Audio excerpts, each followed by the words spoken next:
Finding calm in God's presence. Peace in His presence. Peace is not found in the absence of problems, but in the presence of Jesus. In John chapter 14, verse 27, "Peace I leave with you, my peace I give you." Peace is something the world constantly chases but never truly finds. Why? Because real peace cannot be both earned or created by human effort. It is a gift from Jesus Himself. He said, "My peace I give you." Notice, He didn't say the word peace, but His peace. His peace is unshakable, eternal, and greater than any storm. When you pause to invite Christ into your day, your heart shifts. Problems may not be disappear, but your spirit becomes anchored. Peace in His presence means whispering a simple prayer, "Lord, I invite you here." Imagine carrying that calm into every meeting, conversations, or challenge. Casting your cares. You weren't created to carry every burden. You were created to cast them. In 1 Peter chapter 5 verse 7, "Cast all your anxiety on Him because He cares for you." We often hold onto our worries like cleans our fist, afraid to let go. But Scripture is clear.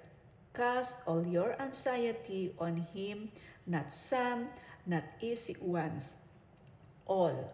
Why? Because God cares for you personally. When you hold on to stress, it weighs you down. When you give it to God, He walks lighter. You walk lighter. Peace isn't about pretending your problems don't exist. It's about handing them to the one is strong enough to carry them. Guarded by God's promise. Prayer isn't just talking to God.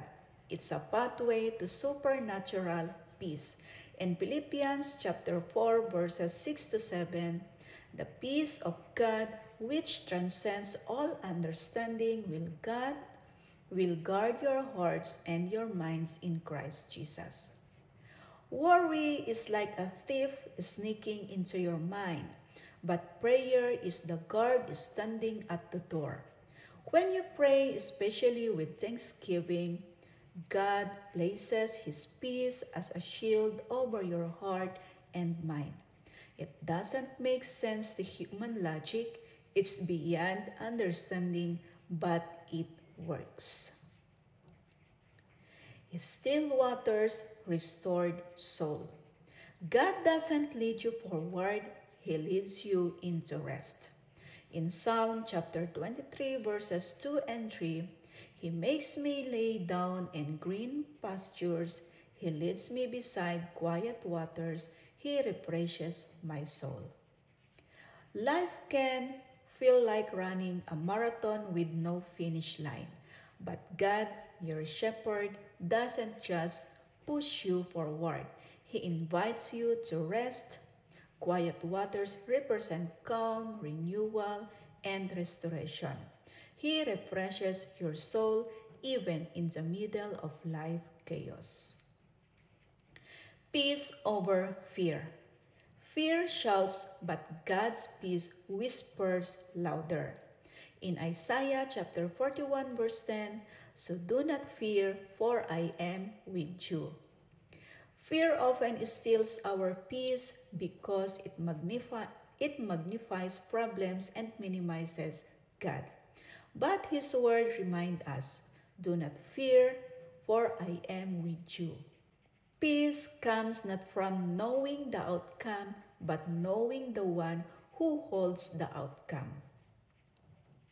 Fear tells you, "You can't handle this."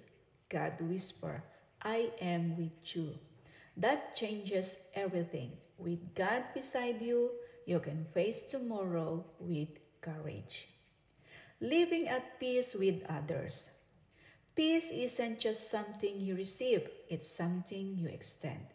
In Romans chapter 12, verse 18, if it's possible, as far as it depends on you, live at peace with everyone. Peace isn't only about what you feel, it's about how you live with others. Holding grudges and bitterness keeps your heart restless, but choosing forgiveness and kindness releases peace not just for you, but for those around you. You can't control how others treat you, but you can control how you respond. Living at peace doesn't mean agreeing to everyone. It means loving them with the love of Christ. Perfect peace in trusting God. Perfect peace doesn't come from control. It comes from trust. In Isaiah chapter 26 verse 3, you will keep in perfect peace those whose minds are steadfast because they trust in you. Peace fades when they try to control everything, but when we trust God fully, He promises perfect peace. A steadfast mind is one that refuses to be shaken by circumstances because it's rooted in God's promises. Trusting God means saying, I don't know what tomorrow holds, but I know who holds tomorrow. That trust invites peace that doesn't just calm for a moment, it lasts.